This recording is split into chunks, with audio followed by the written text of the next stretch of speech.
কতদিন বিয়ে করেছেন? 7 দিন। 7 দিন? Very good. কতজনের বিয়ে তো 2 দিনের বেশি টেকেই না। এই তো সেদিন একজন বিয়ে করে বাড়ি ফেরার পথে আমার এখানে এলো বিয়ে ভাঙার জন্য। সেদিক দিয়ে দেখতে গেলে আপনাদের বিয়ে অনেক দিন টিকেছে। কনগ্রাচুলেশন। আপনার হাজবেন্ড কোথায়? আসছে। এসে গেছি। সরি একটু লেট হয়ে গেল। ডিভোর্সের জন্য অ্যাপ্লাই করছেন কেন? একসাথে থাকতে চাই না বলে। তা বিয়েটা করতে গেলেন কেন? বাড়ি থেকে বাধ্য করেছিল বলে। কত টাকা শ্রাদ্ধ হলো বলুন তো? আপনি এভাবে কথা বলতে থাকলে কত সময় শ্রাদ্ধ হবে বলুন তো? তাহলে আপনারা সত্যি সত্যি ডিভোর্স চান? তা ডিভোর্স চাই বলেই তো এখানে এসেছি। দুজনেরই একই মত? অফকোর্স। ওকে, কিন্তু এই ব্যাপারে আমার একটা ছোট্ট অ্যাডভাইস আছে। রেডিও মির্চিতে চিরদিনই তুমি যে আমার বলে একটি অনুষ্ঠান হয়, একটি ছেলে দারুণ হোস্ট করে।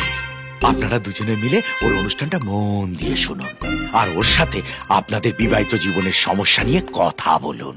আমার বিশ্বাস ও আপনাদের প্রবলেম সলভ করতে পারবে। স্যার এই প্রোগ্রামটা আমি হোস্ট করি। ও স্যার ঠিক আছেন? হতচ্ছাড়া, নিজের বিবাহিত জীবন খাদের দ্বারে পা দোলাচ্ছে, উনি অন্যদের বিবাহিত জীবনের প্রাণের সলভ করছেন। কি করবো স্যার, পেটে ভাত জোগাড় করার জন্য কি না করতে হয়।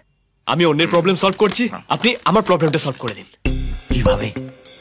আমাদের ডিভোর্সটা করিয়ে। নিজের বিবাহিত জীবনের বিসর্জন চলছে, উনি আনন্দের তবলা বাজাচ্ছেন। এই রেখা ইয়েস স্যার। ওই ওদের দুজনকে দিয়ে ডিভোর্সের অ্যাপ্লিকেশনটা সাইন করিয়ে নাও।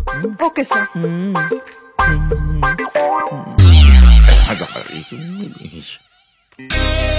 দাও গো দাও। আপনার হাজবেন্ডের নাম আর সারনেম দিয়ে সাইন করুন। সেটার দরকার নেই।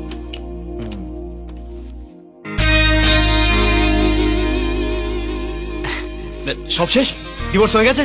কি আহ্লাদ! সবে তো অ্যাপ্লিকেশনে সই করলে, পরের হিয়ারিং এ এসো, তখন বুঝতে পারবে এটা শেষ নাকি এটা শুরু। আচ্ছা তুই বাড়ি যাবে তো? চলো একসাথেই যাই। কি করে বাড়ি ফিরতে হয় আমি জানি। ট্যাক্সি। ভগবান, এই কবে যে ডিভোর্সটা হবে, যন্ত্রণাটাও দূর হবে।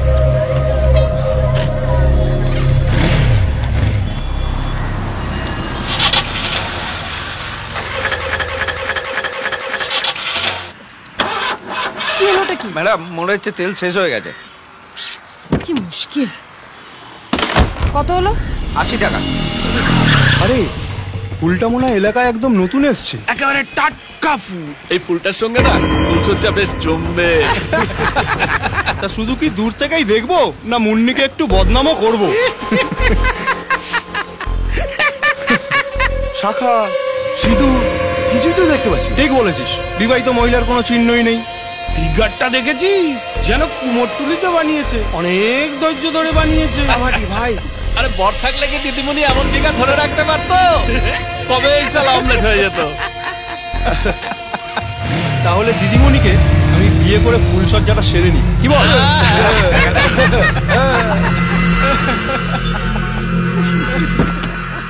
তা ম্যাডাম হবে নাকি অ্যাকাউন্ট? ফুলসজ্জা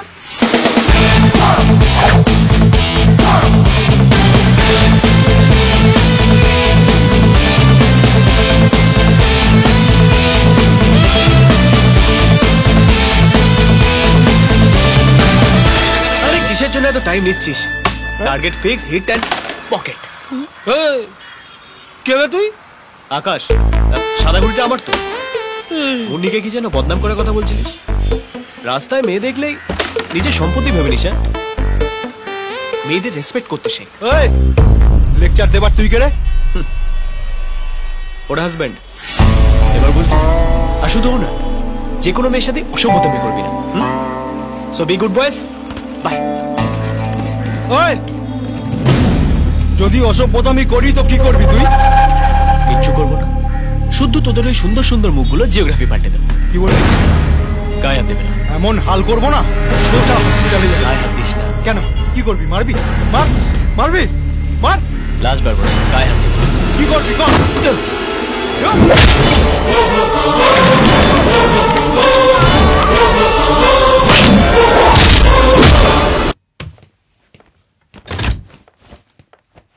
thanks forward.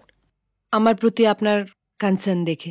আমি শুধু তোমার জন্য ওদেরকে মারিনি, যে কোনো মেয়ের সাথে অমনি ব্যবহার করলে আমি মারতাম।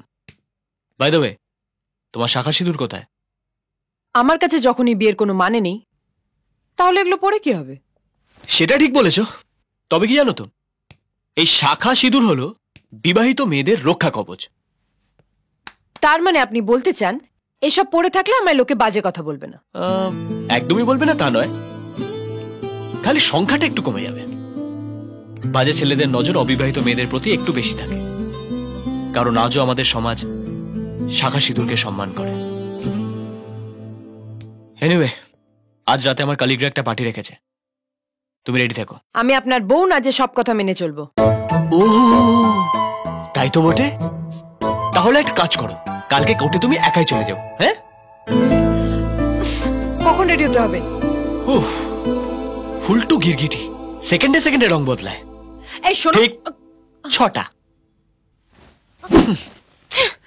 জীবন জ্বালিয়ে দিল।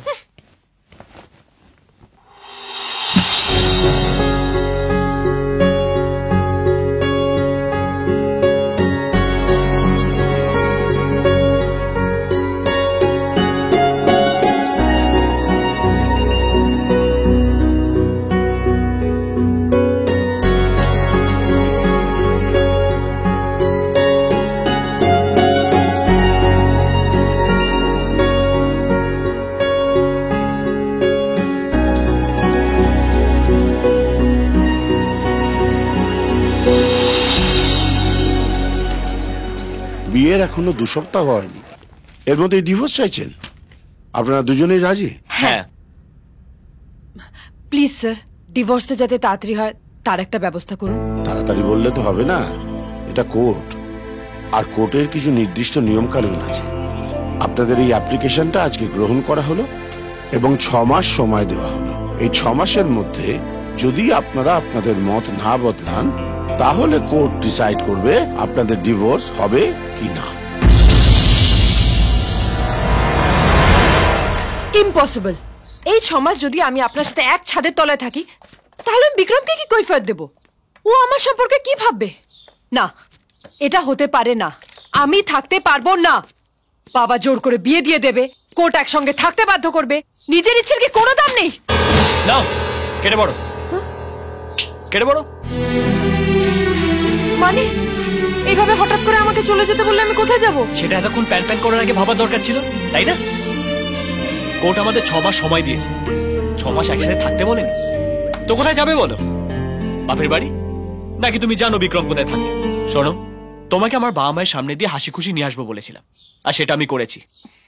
এখন তুমি চলে গেলে আমার বাবা মা কি করে ম্যানেজ করতে হয় সেটাও আমার জানা আছে। হ্যাঁ বলুন বলুন। হাতি কাদায় পড়লে তো চামচিকেও লাথি মারে। হাতিকে তো আর আমি কাদায় পড়তে বলিনি, তাই বাড়াবাড়ি না করে বাকি কয়েকটা দিন চুপচাপ এখানে শান্তিতে থেকে যাও। থাকতে হলে আমার কিছু শর্ত আছে।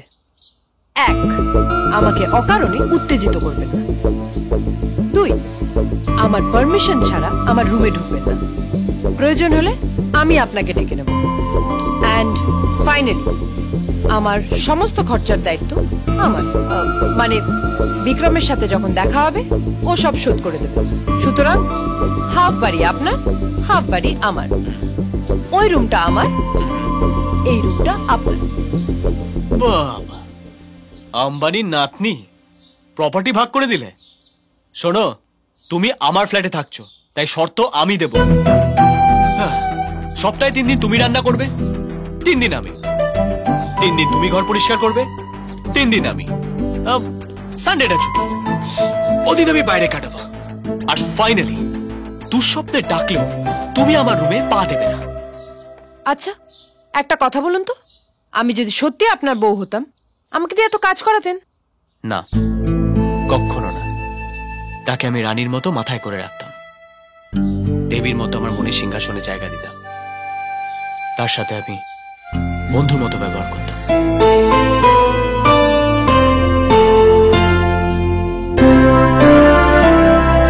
কি ট্র্যাজিক হিরো, ডিভোর্স হলো? না, 6 মাসের জন্য ঝুলে রইল। মানে এই 6 মাস তোর বউ কোথায় থাকবে? কেন? আমার কাছে।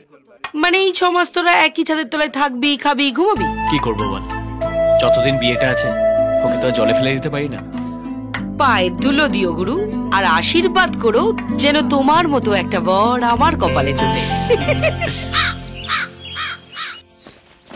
শুনুন, ভাবছিলাম এত ভাগাভাগির কি দরকার, যদি আমি ব্রেকফাস্টে লাঞ্চ করি আর আপনি ডিনার, কেমন হয়?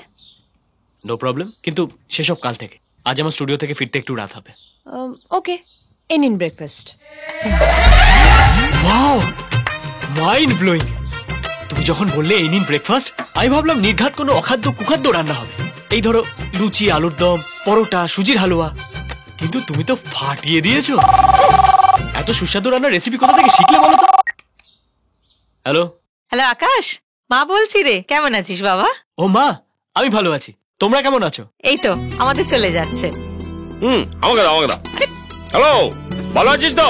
হ্যাঁ বাবা, ভালো আছি। আমার বৌমা কেমন আছে? সেও ভালো আছে, ফাটাফাটি। ওহ, তুমি ফোনটা আমাকে দাও তো। আকাশ, বৌমাকে একটু ফোনটা দে না। এ বৌমা, আমাকে দাও, আমি কথা বলবো। তুমি খাবারটা ধরো, ওখানে যাও। মা কথা বলবে। আমি কি কথা বলবো? মানে কি বলতে চাইছো তুমি?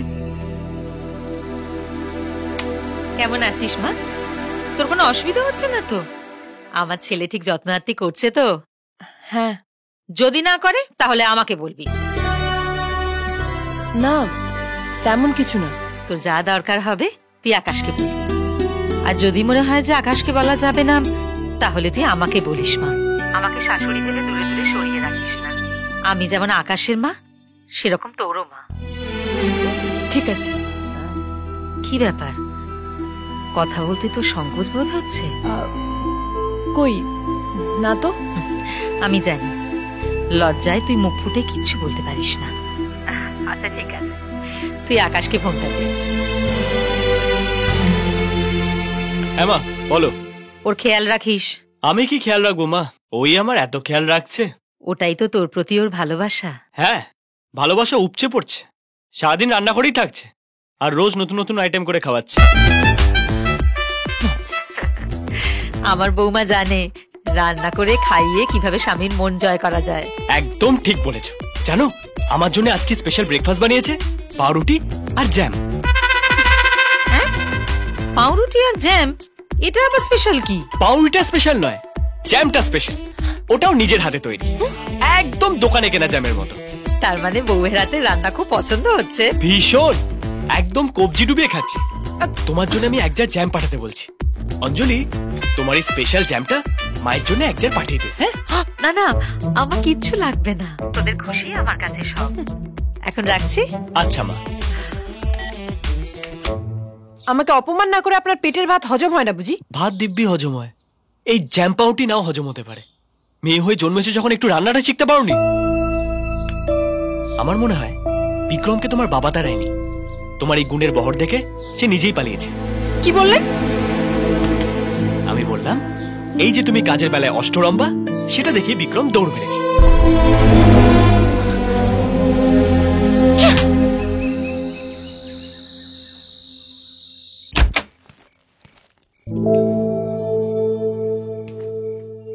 অঞ্জলি,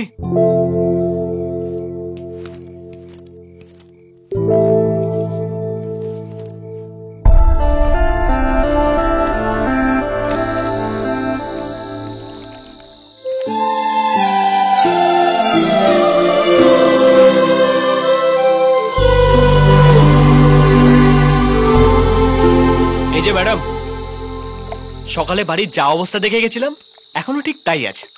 আর তুমি এখানে নিশ্চিন্তে চরকি পাক খাচ্ছ। শুধু খাওয়ার বসে না থেকে কিছু কাজ করলে তো হজম হয়। সকালে আপনি আমায় কি বলে গেছিলেন? কি বলেছিলাম? মনে করুন। জ্যাম তৈরি করার কথা? না। ও, তোমার রান্নার ব্যাপারটা? তাও না। তাহলে ও, বিক্রমের পালিয়ে যাওয়ার কথাটা? আমার পার্সোনাল ব্যাপারে না গলানোর অধিকার আপনাকে কে দিয়েছে? কি সম্পর্ক আমাদের? কি অধিকার আছে আপনার এসব বলার? যা মনে হয় তাই শুনিয়ে দেবেন? কি ভেবেছেন কি আপনি আমার কোনো সম্মান নেই? এই সেরেছে রে। আরে আমি ওইসব ভেবে কিছু বলিনি। আচ্ছা, আমার ভুল হয়ে গেছে। ভুল করলে মানুষের কি করা উচিত? ক্ষমা চেয়ে নেওয়া উচিত। তা আপনি চেয়েছেন? ও, এই কারণেই সকাল থেকে রেগে বোম হয়ে আছো। ওকে ম্যাডাম, আমার ভুল হয়ে গেছে, আই এম সরি। হ্যালো, তুমি তো সকাল থেকে স্ট্রাইক করে বসে আছো। আমাদের ডিনারের কি হবে সেটা ভেবেছো? এত রাতে নিশ্চয়ই কোনো হোটেল আমাদের জন্য দরজা খুলে রাখবে না। দেখছি, আমি কোনো একটা ব্যবস্থা করছি। কি ব্যবস্থা করবে? জ্যাম আর পাউরুটি। আবার জ্যাম পাউরুটি। তোর মতোই আমি একটা বন্ধু চাই, যার ইচ্ছে বানাবে স্বপ্নের রংমহল।